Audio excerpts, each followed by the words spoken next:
Hello, नमस्कार and welcome. स्वागत है आपका एससी हार्डविक वोकैबुलरी के इस सीरीज में। वॉल्यूम 2 का लेसन 5 हम लोग सीखने जा रहे हैं। तो चलिए आ जाते अब हम लोग। लेसन 5 चलेगा, लेकिन उसके पहले बता दें कि अब कोर्सेज वोकैबुलरी के अलावा और क्या क्या है। फाउंडेशन इंग्लिश है, एसएससी का इंग्लिश सेट प्रैक्टिस है, आईबीपीएस एसबीआई का इंग्लिश सेट प्रैक्टिस है, द हिंदू एडिटोरियल और सीबीएसई आईसीएसई का 10th और 12th दोनों के अलग अलग बैचेज हैं इंग्लिश के। और ये सारे कोर्सेज इन लाइन भी, इन क्लास भी अवेलेबल है, ऑनलाइन भी। विशेष जानकारी के लिए इस नंबर पे आप व्हाट्सएप कर सकते हैं या फिर कॉल कर सकते हैं।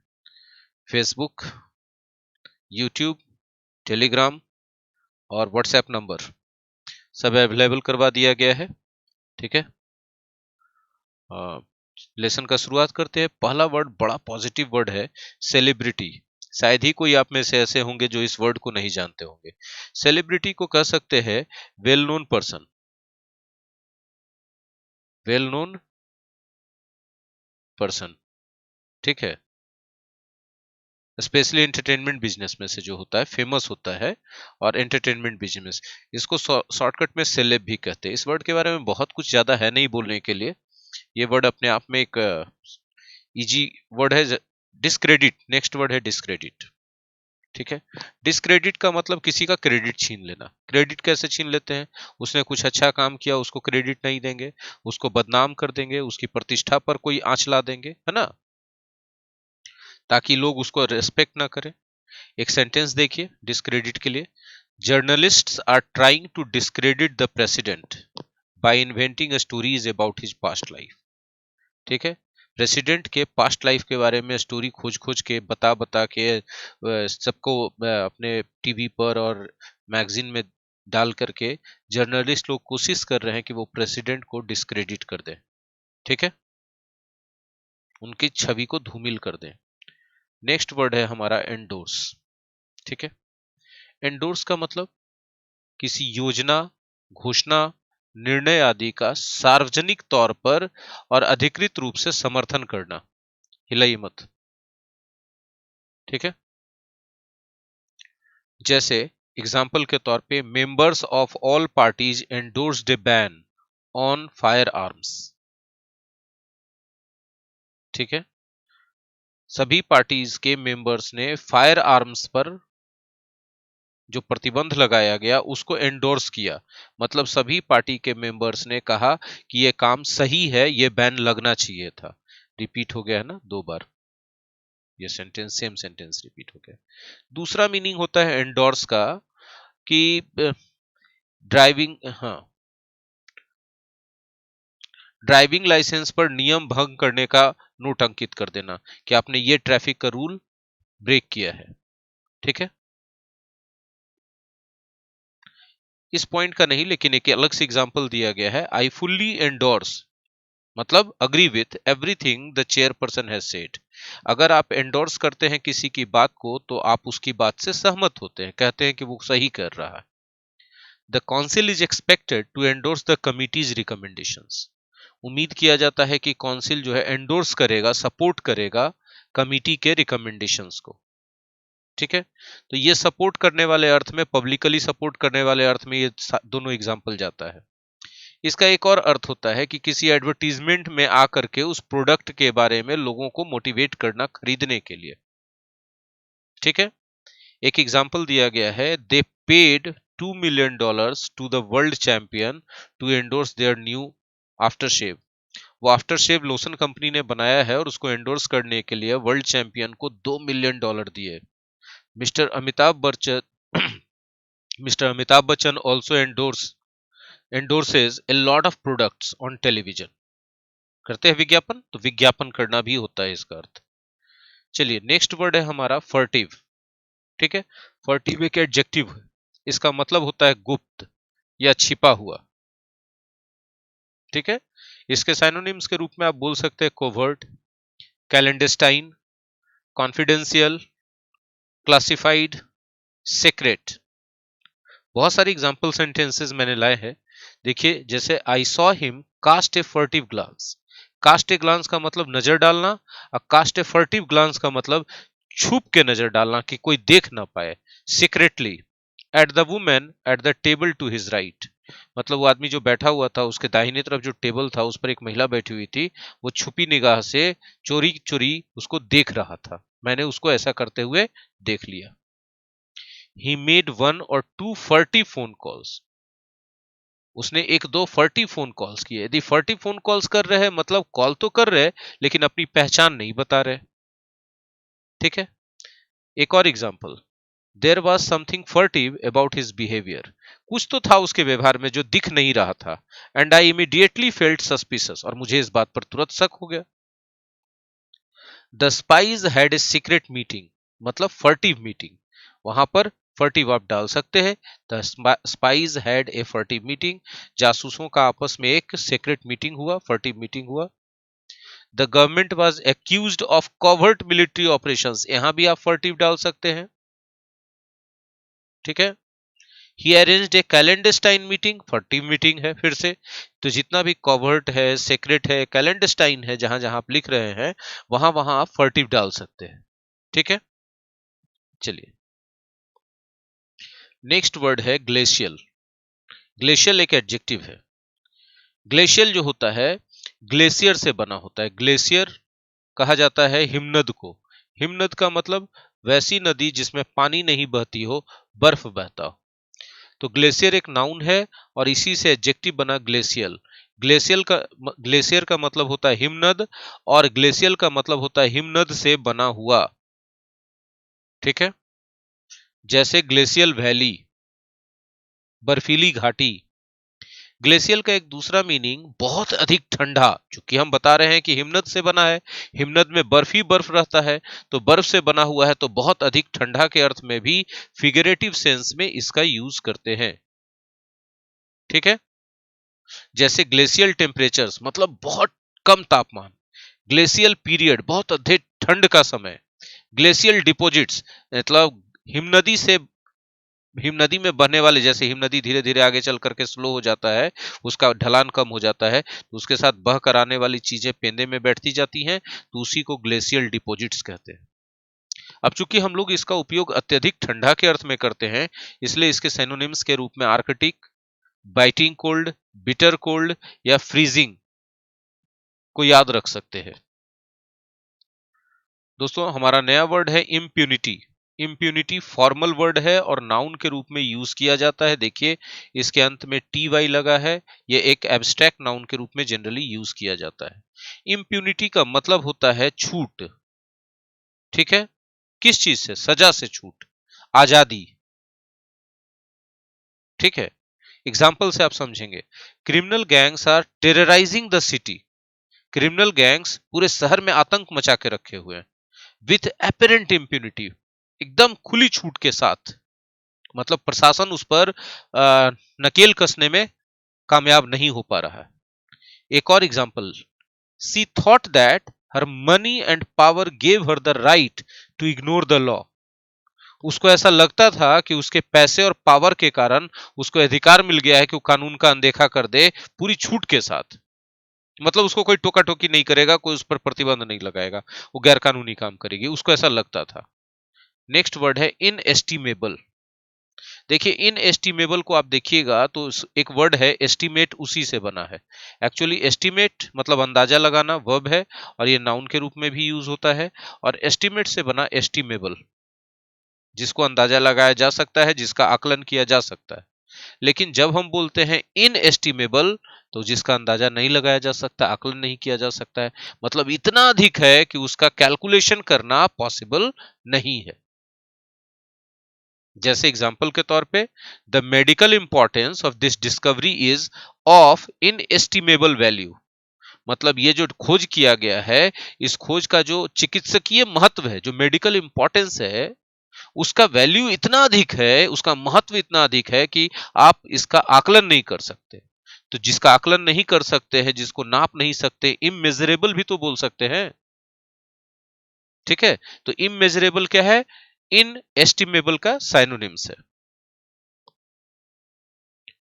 दोस्तों हमारा नेक्स्ट वर्ड है इनफॉलिबल, ये एक एडजेक्टिव है। ठीक है, फॉल मतलब होता है गिरना, गिरना मतलब गलती करना, और फॉल में इबल लगा दे तो फॉलिबल मतलब जो गिर सकता है, जो गलती कर सकता है, और इन आगे लगा दिए तो नेगेटिव बन जाएगा, infallible, not liable to make mistakes.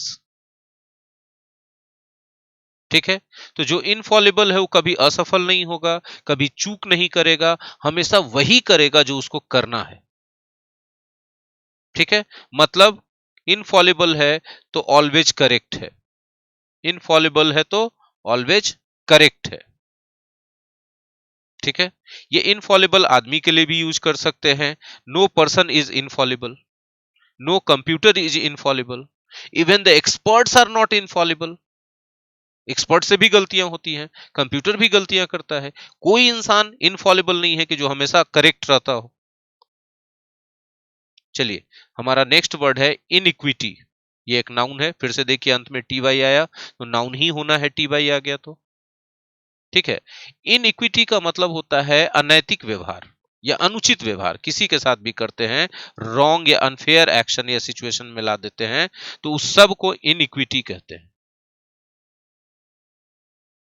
ठीक है, अपेर्थेइड कहा जाता है रंग भेद को, गोरे काले के आधार पर जो रंग भेद किया जाता है उसको अपेर्थेइड कहते हैं। अब इस एग्जांपल को समझिए कि दे फाउट लॉन्ग एंड हार्ड, वे काफी लंबा लड़ाई लड़े, काफी कठोर लड़ाई लड़े, किस चीज के खिलाफ? रंग भेद की असमानताओं के खिलाफ, रंग भेद की गलत नीतियों के खिलाफ। ठीक है, एक और एग्जांपल देखिए, the writer reflects on human injustice and inequity. Reflect on, कोई राइटर रिफ्लेक्ट ऑन करता है, इसका मतलब वह दर्शाता है अपने लेख से। तो क्या दर्शा रहा है? मानवीय अन्याय और असमानताओं को, अत्याचारों को। तो आप इनिक्विटी का कह सकते हैं क्रूएल्टी, कह सकते हैं डिस्क्रिमिनेशन। ठीक है, ये सब साइनोनिम्स के रूप में आप यूज कर सकते हैं। कह सकते हैं एट्रोसिटी, अत्याचार, ये सब इसके साइनोनिम्स के रूप में आप यूज कर सकते हैं। नेक्स्ट वर्ड है हमारा लेटेंट। लेटेंट एक एडजेक्टिव है। ठीक है, लेटेंट को कह सकते हैं गुप्त। गुप्त मतलब है तो लेकिन दिख नहीं रहा है, तो आप हिडन कह सकते हैं, सीक्रेट कह सकते हैं। अभी आपने पीछे एक स्लाइड में देखा था ना, कैलेंडस्टाइन था, कोवर्ट था, देखिए, नहीं, फर्टिव, फर्टिव में जितना भी वर्ड था वो सब जो है उसका साइनोनिम्स हो जाएगा। कॉवर्ट, कैलेंडस्टाइन, कॉन्फिडेंशियल, क्लासिफाइड, ये सारे के सारे किसके साइनोनिम्स हो जाएंगे? लेटेंट के। और फिजिक्स में आपने जरूर पढ़ा होगा लेटेंट हीट, गुप्त उष्मा। भाप पानी से ज्यादा गर्म क्यों होता है?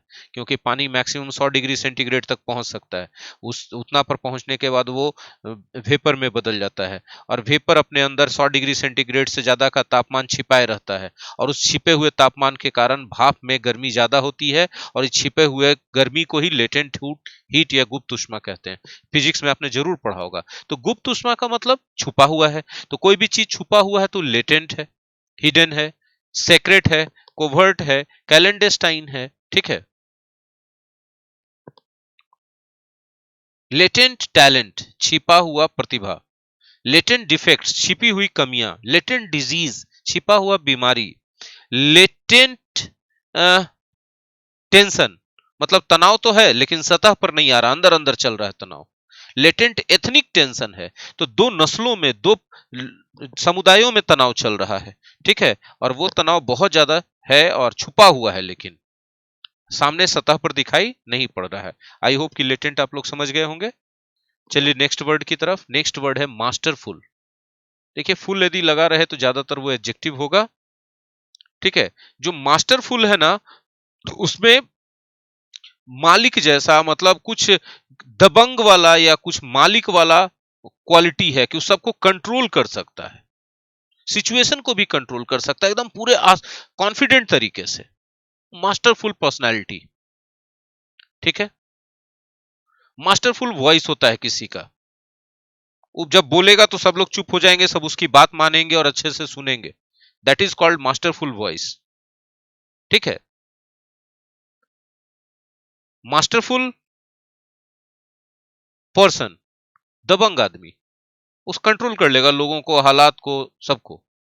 लेकिन अगर आप किसी एक्शन के बारे में बोलते हैं कि एक्शन मास्टरफुल है, तो बहुत स्किलफुल तरीके से वो काम किया गया है। जैसे मास्टरफुल परफॉर्मेंस बोले तो परफॉर्मेंस बहुत ही बेहतरीन तरीके से दिया गया है। यदि किसी चीज का मास्टरफुल एनालिसिस किया गया है तो एनालिसिस करते समय हर एक पहलू को बहुत ही स्किलफुली ध्यान दिया गया है। आई होप कि मास्टरफुल समझ में आ गया होगा आपको। मास्टर मतलब मालिक होता है। अब इसी से मिलता जुलता वर्ड अगला है मास्टरली। ये भी एक एडजेक्टिव है। ली एल वाई लगा रहे तो एडवर्ब भी होता है, लेकिन याद रखिए अगर नाउन के साथ एल वाई लगा है तो वो एडजेक्टिव बन जाएगा, ठीक है। और अगर एडजेक्टिव के साथ एल वाई लगा है तो हर हालत में वो एडवर्ब बन जाएगा। इसका एक उदाहरण देके हम सिखाते हैं आपको। जैसे लव, लव क्या है? नाउन है। इसका मतलब होता है प्यार, ठीक है। इसमें एल वाई जोड़ दीजिए तो क्या बन जाएगा? लवली। लवली मतलब क्या होता है? प्यारा। ये क्या है? एडजेक्टिव है। नाउन मेल वाई जुड़ा तो। लेकिन यदि हम बोलते हैं लविंग, लविंग का मतलब क्या होता है? लविंग मतलब होता है प्यारा। ये क्या है? एडजेक्टिव है पहले से। अब इसमें आप एल वाई जोड़ दीजिए एडजेक्टिव में, तो लविंगली।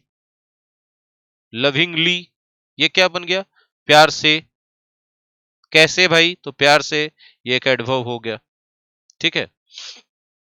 हाँ, तो इसी तरह से मास्टर क्या है? एक नाउन है और उसमें एल वाई जोड़ दिया गया, मास्टरली एडजेक्टिव हो गया। मास्टरली का मतलब क्या होता है? मास्टरली का मतलब होता है निपुण, है ना? निपुण। कोई आदमी ग्रेट स्किल्स दिखा रहा तो मास्टरली है, बहुत एकॉम्प्लिश्ड है वो। तो एकॉम्प्लिश्ड, एक्सपर्ट, स्किलफुल, ये सब मास्टरली के साइनोनिम्स होंगे, ठीक है। His masterly account of rural France. Rural France मतलब फ्रांस का ग्रामीण क्षेत्र का मास्टरली अकाउंट मतलब बहुत एकॉम्प्लिश्ड वर्णन। सी गेव ए मास्टरली परफॉर्मेंस मतलब सी गेव एन एकॉम्प्लिश्ड परफॉर्मेंस, ठीक है। इसके साइनोनिम्स के रूप में कंज्यूमेट, मास्टरफुल, वर्चुओसो भी बोल सकते हैं। इसके अलावा भी हमने बताया, स्किलफुल बताया, हमने बताया एकॉम्प्लिश्ड बताया, ये सभी इसके सिनोनिम्स हैं। चलिए, मिनिमाइज बड़ा कॉमन वर्ड है, सब लोग जानते हैं। मिनिमाइज वर्ब है। आई जेड ई या आई एस ई अंत में लगा रहे तो सामान्यतः वर्ब ही होगा, ठीक है। मिनिमाइज का मतलब होता है कम कर देना, मात्रा या स्तर की दृष्टि से कम कर देना। जैसे example, we shall try to minimise the risk. Risk को कम कर देने की कोशिश करनी चाहिए, टू द पब्लिक, जनता के रिस्क को, ठीक है। किसी चीज के इंपॉर्टेंस को भी हम कम कर देते हैं तो मिनिमाइज कर देते हैं उसको, ठीक है। उसके उसके इंटेंसिटी, उसके इंपॉर्टेंस, उसके ग्रेटनेस को कम करने की कोशिश करते हैं तो हम उसको मिनिमाइज करते हैं। चलिए, नेक्स्ट वर्ड मॉर्टिफाई, एफ वाई लगा रहे, याद रखिएगा, तो वो वर्ब होगा। वो क्या होगा? वर्ब होगा, मॉर्टिफाई, क्लैरिफाई, जस्टिफाई, ठीक है। ये रेगुलर वर्ब है। वाई को आई में बदल करके ईडी लगा दीजिए, V2 V3 हो जाएगा, ठीक है। मोटिफाई का मतलब क्या होता है? किसी को बहुत ज्यादा एम्बैरस कर देना, लज्जित अपमानित कर देना, इंसल्ट कर देना।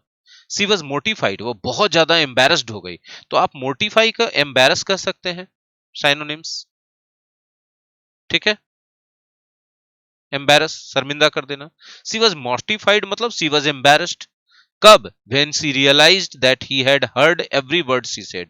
जब उस लड़की को एहसास हुआ कि उसने जितना भी बात कहा था, हर एक शब्द उस आदमी ने सुन लिया, तो बहुत शर्मिंदा हो गई, एम्बैरस्ड हो गई, ठीक है। अशेम्ड भी बोल सकते हैं उसको साइनोनिम्स के रूप में। ऑब्लिवियस, ऑब्लिवियस कह सकते हैं ना, एडजेक्टिव है। ओ यूएस अंत में लगा है, हर हालत में वो क्या रहेगा? एडजेक्टिव। कहते हैं ना, कुछ लोग बड़ा मदहोश होते हैं, आसपास क्या हो रहा है उनको पता ही नहीं चलता है, कहाँ खोए रहते हैं ख्यालों में, है ना। तो उनको क्या कर सकते हैं? केयरलेस कह सकते हैं, इनअटेंटिव कह सकते हैं। ये सब इसके सिनोनिम्स हो जाएंगे, ठीक है। इनअटेंटिव, केयरलेस, है ना। ऑब्लिवियस का वो आसपास क्या हो रहा है पता नहीं चलेगा। ऑब्लिवियस कि जिस चीज के प्रति आप हैं, तो वहां पर टू प्रीपोजिशन लगाएंगे। ऑब्लिवियस टू समथिंग, उस चीज से अनजान, अनभिज्ञ बोल सकते हैं, अनभिज्ञ, ठीक है। तो यदि अनभिज्ञ है तो जाहिर सी बात है कि इग्नोरेंट है, उसके बारे में आपको पता नहीं है। उससे आप अनअवेयर हैं, उसके बारे में आपको कोई जानकारी नहीं है, ठीक है। तो इग्नोरेंट, अनअवेयर, केयरलेस, इनअटेंटिव, ये सब जो है ऑब्लिवियस के सिनोनिम्स होंगे। जैसे एग्जाम्पल के तौर पे सी वॉज कंप्लीटली ऑब्लिवियस, उसको बिल्कुल भी पता नहीं था किस चीज के बारे में, of all the trouble she had caused, उन सारी परेशानियों के बारे में जो परेशानियां उसने खड़ी कर दी थी, उसने खुद खड़ी की थी, लेकिन वो इतना ऑब्लिवियस है कि उसको पता नहीं चल रहा था। ऑब्लिवियस है मतलब उसको पता नहीं चल रहा है। एब्जॉर्ब्ड इन हर वर्क, अपने काम में पूरा लीन होने के कारण she was totally oblivious of her surroundings, वो अपने आसपास के माहौल से पूरी तरह से कटी हुई थी, लेकिन वो वहां पर थी, लेकिन काम इतना ज्यादा लीन होके कर रही थी उसको पता ही नहीं चल रहा था कि आसपास हो क्या रहा है। The mayor seems oblivious, mayor जो है देखने में एकदम लग रहा था कि ऑब्लिवियस है, एकदम पता ही नहीं चल रहा कि उसके आसपास हो क्या रहा है। किस चीज से के बारे में? To the likely effects of the new legislation, जो नया कानून बना था उसके जो संभावित इफेक्ट्स थे उसके प्रति वो पूरी तरह से ऑब्लिवियस था, अनभिज्ञ था, अननोन था, अनअवेयर था, इग्नोरेंट था। ठीक है। सी वॉज ऑफ्टेन ऑब्लिवियस, वो अक्सर ऑब्लिवियस होती थी। किस चीज के प्रति? To the potential consequences of her actions, मतलब कर देती थी और खुद उसको पता नहीं चलता था कि इसका संभावित परिणाम क्या निकल सकता है। तो ऑब्लिवियस बड़ा खतरनाक वाला बैड क्वालिटी है। स्टालवर्ट, स्टालवर्ट एक एडजेक्टिव है, ठीक है, और नाउन के रूप में भी यूज किया जाता है, और इसका प्लुरल फिर स्टालवर्ट्स होगा। स्टालवर्ट का मतलब होता है लॉयल, ठीक है, वफादार। जैसे स्टॉलवर्ट सपोर्टर, वफादार समर्थक। आर्डेंट भी बोल सकते हैं, जैसे आर्डेंट सपोर्टर होता है उसी तरह से स्टॉलवर्ट सपोर्टर होता है। ठीक है। She has been a stalwart supporter of the party, मतलब she has been a very loyal, very strong, very ardent supporter of the party. ठीक है। तो आप क्या कर सकते हैं इसके साइनोनिम्स के रूप में? कमिटेड कर सकते हैं, डेडिकेटेड हो सकता है, डिवोटेड हो सकता है, फेथफुल हो सकता है, लॉयल हो सकता है, स्टॉन्च हो सकता है, स्टीड फास्ट हो सकता है। ये सारे के सारे क्या हैं? स्टॉलवर्ट के साइनोनिम्स है। नेक्स्ट वर्ड है हमारा ट्रांजिएंट। ठीक है, ट्रांजिएंट एडजेक्टिव है। ट्रांजिएंट का मतलब होता है क्षणिक, जो कुछ ही देर तक चले। अब जब क्षणिक बोल रहे हैं तो फ्लीटिंग इसका साइनोनिम्स हो जाएगा, टेम्पररी हो जाएगा। ठीक है। अब देखिए क्षणिक मतलब अस्थाई भी तो बोल सकते हैं ना। कुछ लोग ऐसे होते हैं जो किसी स्थान पर जाते हैं, कुछ दिन के लिए ठहरते हैं, काम धंधा करते हैं, पैसा कमाते हैं, वहां से निकल जाते हैं। ठीक है। तो ट्रांजिएंट वर्कर्स हो गया, या टेम्पररी वर्कर्स भी कर सकते हैं। कुछ दिन गए, वहां रहे, पढ़ाई लिखाई किए, वहां से फिर अपने घर वापस चले गए या कहीं आगे चले गए। ट्रांजिएंट स्टूडेंट्स हो जाएगा। क्लियर है? चलिए आगे बढ़ाते हैं बात को। नेक्स्ट वर्ड है ट्रांजिएंट से मिलता जुलता, ट्रांजिट। ट्रांजिट नाउन है। ठीक है। ट्रांजिट का मतलब होता है परिवहन कह सकते हैं। परिवहन कहना नहीं सही होगा, पारवहन सही है, अच्छा वर्ड। पारवहन का मतलब एक जगह से दूसरी जगह ले जाने के प्रोसेस। जैसे बोलते हैं ना, ट्रांसपोर्ट कर सकते हैं, ट्रांसपोर्ट इसको, ट्रांसपोर्टेशन। ट्रांजिट मतलब ट्रांसपोर्टेशन। ठीक है। तो जैसे बोलते हैं कोई कोई सामान आने से, आने में जो ट्रांसपोर्टेशन में, ट्रांसपोर्ट में डैमेज होता है, goods had been damaged in transit, परिवहन में डैमेज हो गया। Going through a place on the way to somewhere else. ठीक है। इसका मतलब कहीं से कहीं जा रहे हैं तो उस दौरान किसी जगह से होकर गुजरते हैं। जैसे यदि हम क्या बोलते हैं कि यदि हम बिहार शरीफ से पटना जाने की कोशिश करें तो हम कहां से होकर ट्रांजिट करेंगे? तो ट्रांजिट करेंगे हम बख्तियारपुर से होके। ठीक है। Pass through a place but not to stay there. Transit visa. Transit visa का मतलब क्या होता है कि आपको उस देश से होके आप गुजर तो सकते हैं किसी देश में जाने के लिए, लेकिन आप वहां ठहर नहीं सकते, वहां रुक नहीं सकते उस देश में। बस उतना ही देर रुकने का अलाउड होगा जितना देर में आप अगला फ्लाइट पकड़ लें। विंडिक्टिव एडजेक्टिव है। ठीक है। प्रतिकारी, प्रतिकारी मतलब प्रतिशोध लेने वाला। जैसे विंडिक्टिव कमेंट, प्रतिशोध की भावना से दिया गया कमेंट। विंडिक्टिव पर्सन, वैसा पर्सन जो अपने तरफ किए गए कोई भी काम के लिए बदला लेने के लिए तैयार रहता है कि हम बदला लेंगे, हम छोड़ेंगे नहीं, तो विंडिक्टिव नेचर का आदमी है। ठीक है, प्रतिशोध की इससे बोला गया बात, प्रतिशोध की दृष्टि से बोला गया बात, तो बात सही नहीं है लेकिन हम बदला लेने के लिए बोलेंगे, विंडिक्टिव कमेंट है। ठीक है, इसको आप बोल सकते हैं साइनोनिम्स के रूप में रिवेंजफुल, रिवेंजफुल। ठीक है, नेक्स्ट वर्ड है रैंगल। रैंगल नाउन है, रैंकल वर्ब भी होता है। रैंगल का मतलब होता है आर्ग्यू,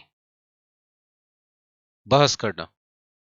ठीक है, विवाद करना, कंटेंड, ये साइनोनिम्स है।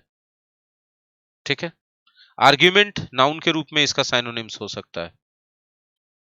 ठीक है, कंटेंशन इसका साइनोनिम्स हो सकता है, विवाद, नोकझोंक। खास करके जब नॉइजी हो जाता है तब इसको कहा जाता है। The company is involve in a legal रैंगल over copyrights. Copyright के मामले पर एक कानूनी विवाद में कंपनी इन्वॉल्व है। अब विवाद में पड़ना या पछड़े में पड़ना, झगड़ा करना, बहस करना, यह सब हो गया रैंगल। एक इससे एक फ्रेज आता है, रैंगल ओवर एन आसिस शैडो। रैंगल ओवर एन आसिस शैडो। इस रैंगल कर रहे हैं, इसका मतलब झगड़ा कर रहे हैं किसी मुद्दे पर, और मुद्दा क्या है? गधे की परछाई। भाई गधा खुद ही इंपॉर्टेंट नहीं, उसका परछाई का क्या इंपॉर्टेंस होगा? मतलब क्या हो गया कि फालतू की चीजों के लिए झगड़ना, फालतू चीजों, यूजलेस चीजों के लिए झगड़ना, रैंगल ओवर एन आसिस शैडो। ठीक है, चलिए खत्म हो गया। अब आगे मिलेंगे अगले लेसन में। तब तक आप हमें फेसबुक के पेज पर फॉलो कर लीजिए, यूट्यूब चैनल को सब्सक्राइब कर लीजिए और टेलीग्राम पर भी जुड़ जाइए ताकि पीडीएफ्स वगैरह आपको मिलते रहे। बहुत बहुत धन्यवाद। Thank you very much.